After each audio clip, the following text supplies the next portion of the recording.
pergi ke dokter gigi. Nanti ketemu di dokter gigi ya, guys. Dah.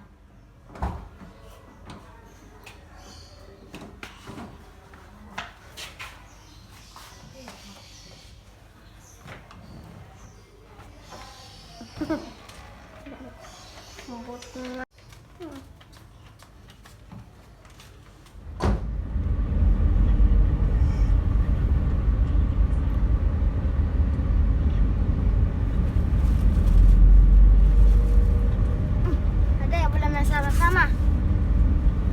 Boleh.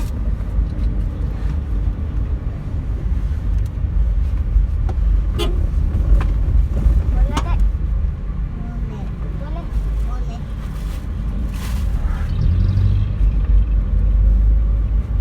Iya.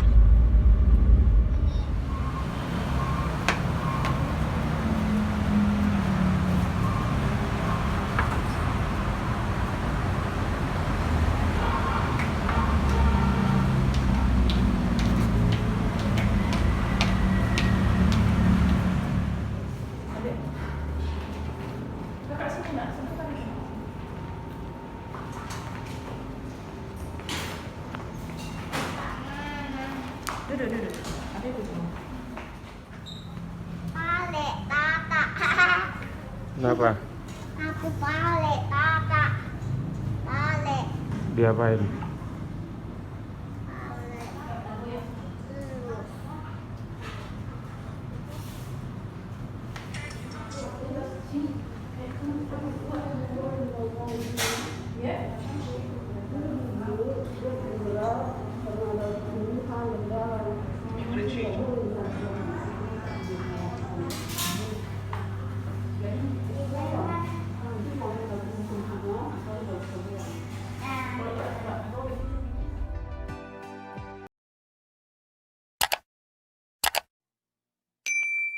Kita mulai dengan fonetik artikulatoris.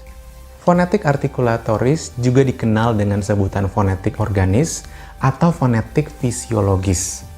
Jenis fonetik ini merupakan bidang ilmu yang mempelajari mengenai mekanisme atau cara kerja alat-alat bicara atau alat ucap atau artikulator manusia yang bekerja dalam memproduksi atau menghasilkan bunyi bahasa, serta bagaimana bunyi tersebut dapat diklasifikasikan, ya.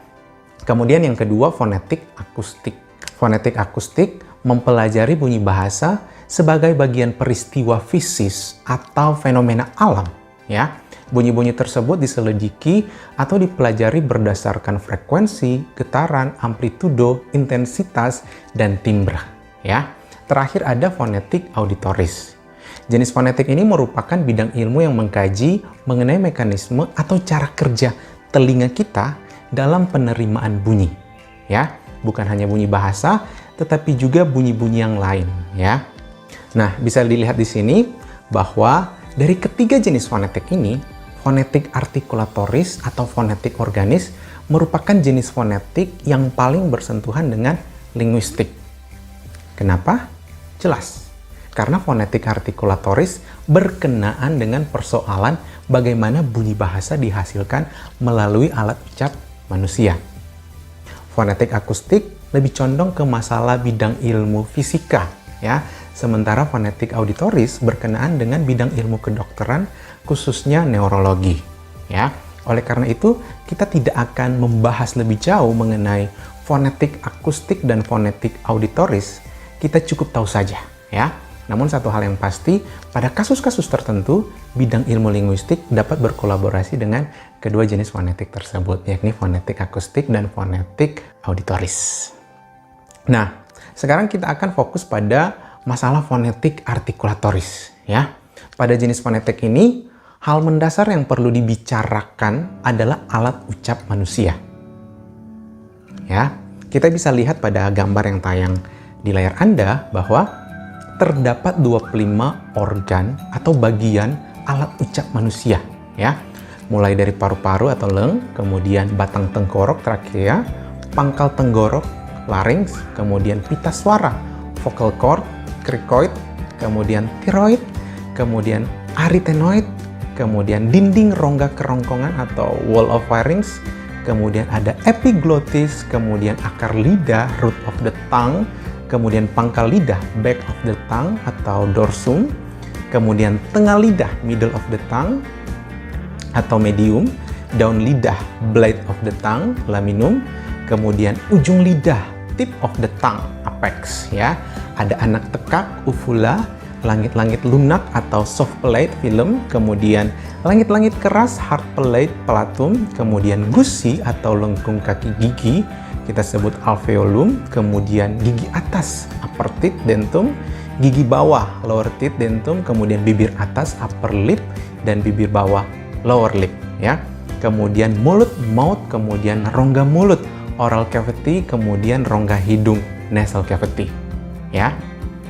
Melihat atau mendengarkan organ-organ tersebut ya, sebetulnya kita dapat menyimpulkan bahwa organ-organ tersebut memiliki fungsi utama yang lain ya.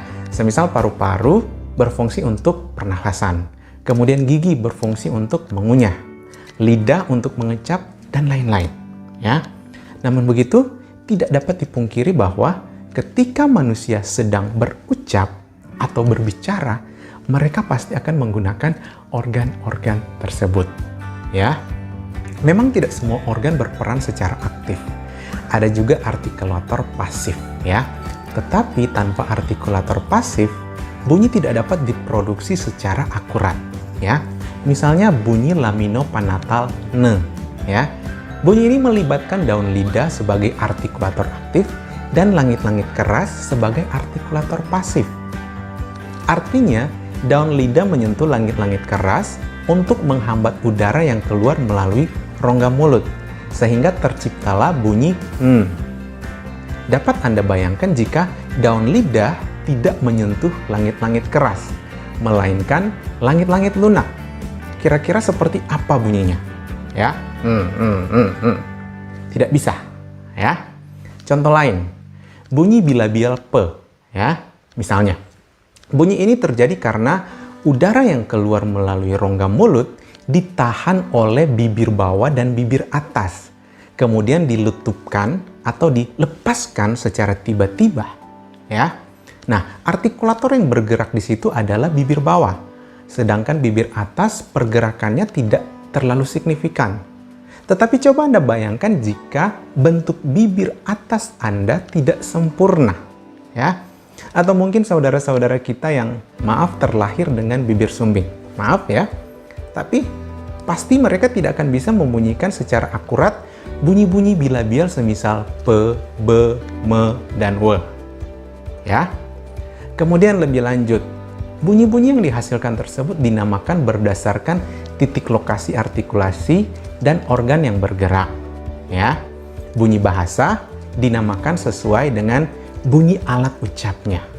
Ya. Misalnya bunyi yang diproduksi di pangkal tenggorok, larynx ya, disebut bunyi laringal. Bunyi yang terjadi pada gusi, alveolum, disebut bunyi alveolar. Kemudian bunyi yang ada pada langit-langit lunak, filum, disebut bunyi velar, dan seterusnya. Nah, selanjutnya, bunyi-bunyi tersebut akan digabungkan berdasarkan posisi lidah yang bergerak.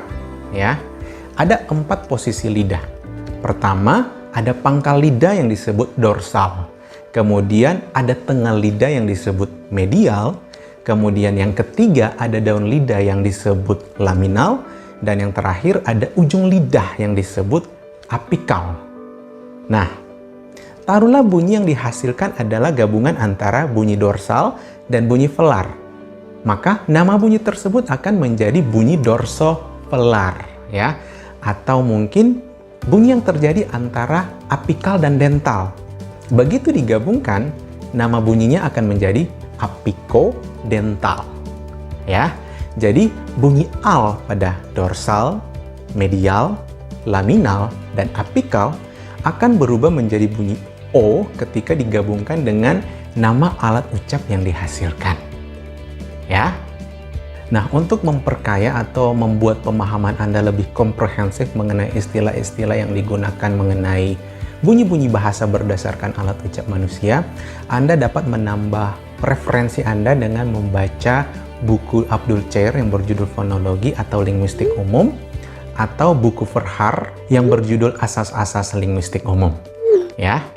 Nah, kira-kira seperti itu lingkup pengetahuan yang perlu Anda ketahui mengenai jenis-jenis fonetik, khususnya fonetik artikulatoris atau alat ucap manusia.